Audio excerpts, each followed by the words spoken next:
Joining me right now is the former CEO of the Carlyle Group. He is now a Republican candidate for governor of Virginia, Glenn Youngkin. Glenn, it's great to see you this morning. Thanks very much for being here. Congrats on the run for governor. Thank you so much for having me. We're having an incredibly strong week and month and 2 months since the campaign launched. And Maria, I'm going to tell you, Virginians are ready for a new governor. I want to talk about what the platform is and where you see the real need in Virginia. But first, let me get your expertise on markets and the economy right now, Glenn. We're looking at a real SPAC boom out there, special purpose acquisition companies. WeWork, the latest high-profile name, looking to go public via merger at a $9 billion valuation, including debt. SPAC deals already raising $95 billion so far this year and account for 70% of all IPOs. What's your take on what's going on in capital markets these days, Glenn? Well, two things, Maria. First of all, the reason why SPACs are so prevalent today is because there's so many private companies. I mean, we've talked about with you in years past that the number of public companies has actually fallen. The number of private companies has grown substantially. And this is a way to access capital markets in a very efficient manner.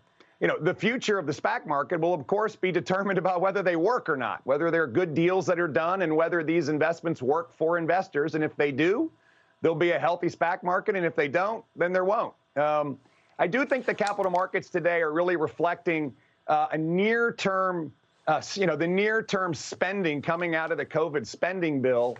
And I do worry, Maria, that with interest rates rising, with the clear signal from the Biden administration, they're going to raise taxes, and we see the dollar actually strengthening, that this could be a real short-term, in fact, economic moment. And I'm worried it's not going to be robust and durable. I think we all know that when you put together an environment that's actually driven by spending as opposed to fundamentals, then you can't count on that for a long time. And that's what worries me. And that's why, Maria, when I've been on the campaign trail, I keep hearing from Virginia voters, we want a durable economy. We don't want a flash in the pan. And that's what worries me. So, Glenn, let me get your take on the backdrop and the macro story here, because we are now looking at the federal government getting ready to spend another $3 trillion with this new infrastructure / climate change package, which is now going to be split up in two. The infrastructure is part one. Part two is going to be more about health care and raising taxes. We may very well see the highest tax increase in history to pay for all of this spending, $1.9 trillion in a spending plan that was called COVID, but was only 10% COVID. Now $3 trillion in a plan called infrastructure, but it's a lot more green than people would expect. Your thoughts on the backdrop, the impact in the economy, and how Virginians will get impacted as well? Well, this is the key message, which is let's go ahead and call these bills what they are, which is typical spending bills. And you hit it right on the nose. The COVID spending bill had very little COVID in it and a lot of spending and a lot of money going to poorly run states and a lot of money going to bail out bad decisions made historically. And you said earlier in the show that Republican-run states that have actually shown fiscal discipline are the ones that are growing the fastest, that have the strongest economic growth and job markets.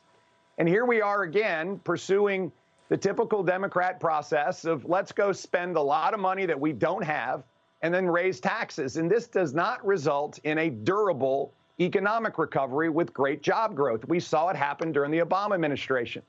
And so we move to this next effort, which I've heard as much as $4 trillion, really cloaked in the idea of infrastructure spending. And oh, by the way, we know we need more infrastructure investment in this country.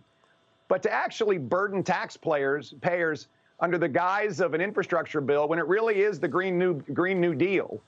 And we actually have lots of private sector investment that could, in fact, cover this, particularly in areas like rural broadband.